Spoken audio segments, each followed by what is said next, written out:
wearing ties and they're up on the podium.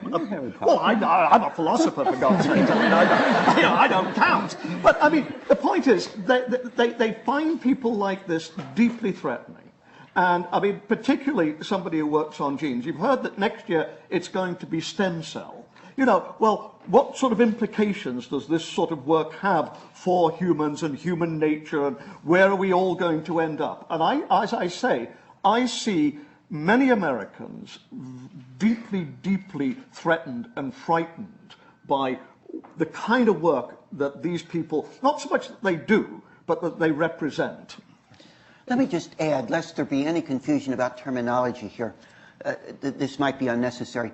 Creationist is very different from simply accepting God as creator. I mean, creationist is a specific term that refers to people who are anti-evolutionist or anti-Darwinian evolution.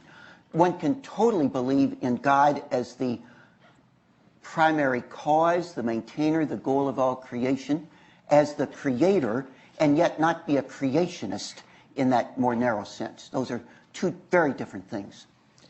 I want to add one point myself about the intelligent design. If you look under the hood of the origin of that movement, it was explicitly anti-evolutionary. And they have occasionally stepped into the water of making arguments with scientific content. No transitional fossils was an argument made at one point. The fact that that's been demolished, actually it was dead on arrival. There had been plenty of transitional fossils found prior to the articulation of that argument.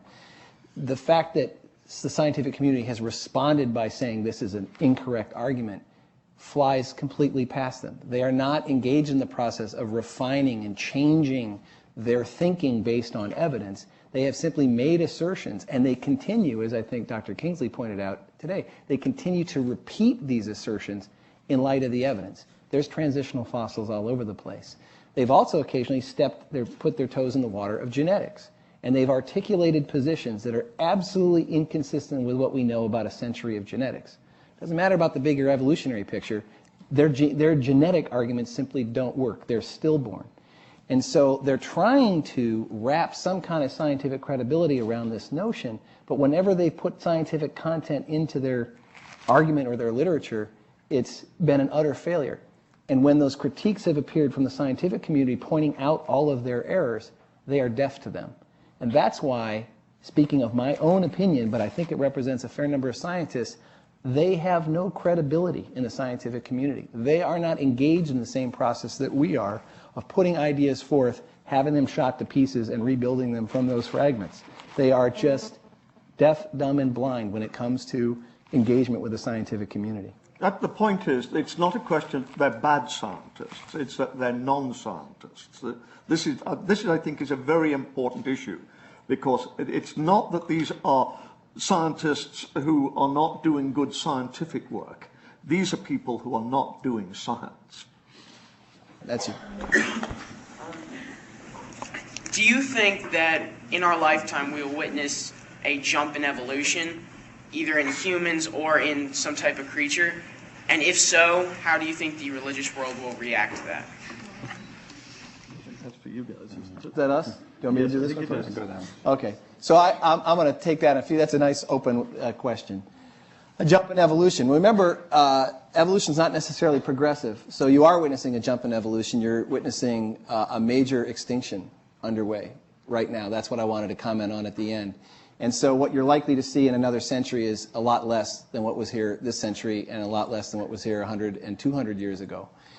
And certainly, unless we manage things better, I mean, this is not, some radical environmentalism. The facts are there that populations and ecosystems are under such damage. Now, you're probably saying, are we going to see some kind of easily observable evolution in some population? Would that change people's thinking? Remember, evolution takes a while, and so to see it, you either have to look at viruses and microbes if you want to see it on the order of days or weeks, or maybe you can look at some populations of mammals and birds on the order of decades, and maybe some other things on the order of centuries, and see things that are very obvious. There's plenty of examples of measurement of change in populations on that scale. We didn't emphasize too many of those. If we had done some section today about microbial evolution, you'd see natural selection at work in microbial populations and everything we've talked about playing out on the level of single-cell organisms. That information generally tends to be discounted by the evolution denial crowd as microevolution, and therefore they're not willing to extrapolate what you can observe in days in microbes to the building of an eye or something like that. So there's a bit of a disconnect there. I think you're also aiming, you're saying, could there be something that's somewhat shattering or somewhat revolutionary in theology? I think the mind-blowing discovery of this century, or who knows when, would be the discovery of life somewhere else in the universe, and the study of what the basis of that life might be. How many times did life evolve? How did it get around the universe? What's the complexity of that life? What's the differences in chemistry? I don't have a crystal ball. I don't have any pet theories about what that would be, but I think a lot of scientists expect that it will be found. And that might be yet another huge leap in terms of humans confronting that we're not the center of the solar system, we're not the center of the universe, we're not the apex species, we're just another schmuck riding along on the surface of the planet. I got something. I'm quitting. Dr. Kingsley he's going to be moderator from now. You're going to take over. I'll call him. Yeah, how about you? Recently in some public school systems, the proposal has been made that students should be told by their teachers or maybe by their textbooks that evolution is only a theory and not a fact, and other theories on this subject exist. Personally, I feel that this is wrong and that this should not be put into practice, but how do you feel? Is this appropriate or not? I think it's completely inappropriate. It's denying the fact of evolution. The idea that we decide at the ballot box to stick a sticker on a book that says, "Don't believe this because we wish it wasn't true," is absolutely ridiculous. We've tried to show you the overwhelming sets of evidence from all sorts of different fields that support that biological evolution occurs. It's a fact. It isn't a theory. There's no other theory that explains that body of evidence with anywhere near, not even close, the level of support that comes from this theory, which is why scientists believe it. Now, for lots of people, it's uncomfortable. That is not a reason to stick a sticker on a science book and say we wish it was different. Sure. I'd only add, and you're probably all aware of this, the people that want something like that written are using theory in a very different sense from the way scientists use the word theory. Just a theory. Well, science in principle would never say that it has the absolute, final, ultimate, impeachable answer to anything. It's always, in principle, falsifiable. But in terms of being well-grounded, David's totally correct. You'll never get something better founded, I think, than this. I'm going to take a quick shot, because the one thing that's also missed, again, in the current media, I have not seen them have constitutional scholars, either in print or on news programs at night, to talk about the long legacy of this battle in the U.S. federal court system. You may know there's court cases pending right now at the federal level regarding making that disclaimer at the beginning of classes regarding intelligent design. There's going to be a decision handed down either this month or next month.